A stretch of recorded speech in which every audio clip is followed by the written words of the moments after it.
السلام علیکم ورحمۃ اللہ وبرکاتہ۔ اللہم صل علی سیدنا محمد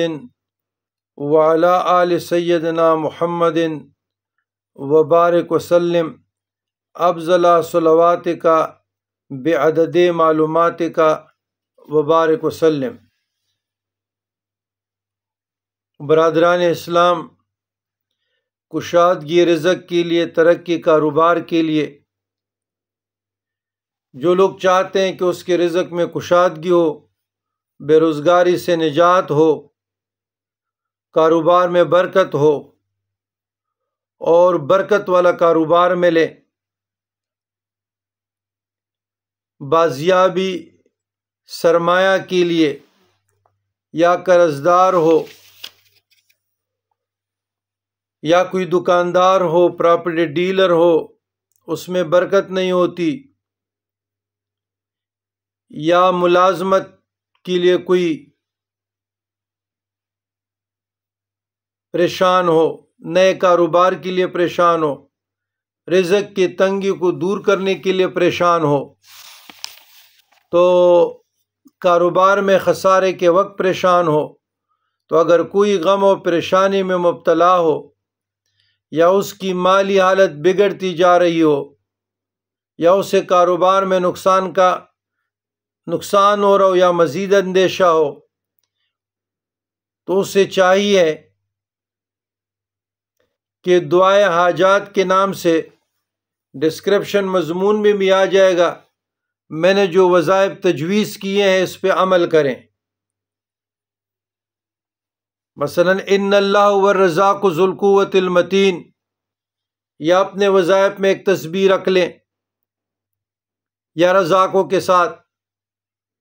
پھر یا فتاحوں کے ساتھ رکھ لیں، پھر اللہ لا الہ الا هو الحی القیوم کے ساتھ رکھ لیں۔ اسی طریقے سے دعائے حاجات کے ساتھ اس ویڈیو کے ساتھ مضمون آ جائے گا، اس میں وظائف بھی آ جائیں گے، وہ آپ پین کاغذ پہ لکھ لیں اور وہ اپنے اعمال میں لائیں۔ انشاءاللہ غم و پریشانی میں جو مبتلا لوگ ہیں اس سے نجات پا لیں گے، اور جو نئے کاروبار شروع کرنے والے لوگ ہیں اس کو برکت ملے گی، اللہ تعالیٰ اس کی رزق میں وسعت عطا فرمائے گا، اور دن رات اس کے کاروبار میں انشاءاللہ ترقی ہوگی، مایوسی نہیں ہوگی۔ تو آپ لوگوں کو چاہیے کہ ان وظائف پہ عمل کریں، یہ اعمال قرآنی ہے۔ اگر آپ نے اپنے رزق کو تنگی کو دور کرنی ہے، اس میں کشادگی لانی ہے، تو پھر ان وظائف کے ساتھ خلوص دل کے ساتھ ذوق شوق سے پڑھیں، یقین سے پڑھیں اور برابر پڑھتے رہیں، تو انشاءاللہ تعالی کامیابی و کامرانی آپ لوگوں کی مقدر بنے گی۔ بالفرض کسی کا سرمایہ پھنسا ہوا ہے، کہیں پھنس گیا اور کوئی دینے کا امید نہیں ہے، نہ دے رہے ہیں، اور اس کو جلد بازی بھی ہے کہ مجھے مل جائے،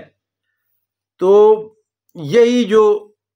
بازیابی سرمایہ ہے، یہی دعائے حاجات کی یہی وظائف پڑھیں، انشاءاللہ تعالی ڈوبی ہوئی رقم ملے گی۔ تو رزق میں حسب سہولت پڑھنے سے رزق میں کشادگی نصیب ہوتی ہے، بے روزگاری سے نجات ملے گی، کاروبار میں برکت ملے گا۔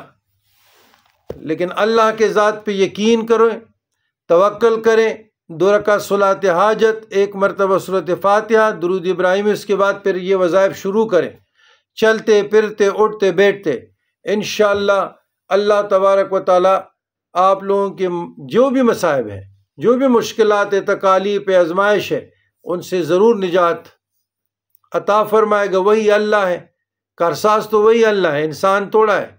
انسانوں کی طرف نہ دے کہ انسان کسی کو کیا دے سکتے ہیں، ایک اللہ ہی وکیل ہے، کفیل ہے، وہی ہماری ضامن ہے، اور وہی ہماری کارساز ہے، وہی ہماری لاج رکھنے والا ہے۔ انسان کی بس کی ہو جائے تو آپ کے منہ سے نوال روٹی بھی چھین لیں گے۔ ربنا ظلمنا انفسنا وان لم تغفر لنا وترحمنا لنكونن من الخاسرین۔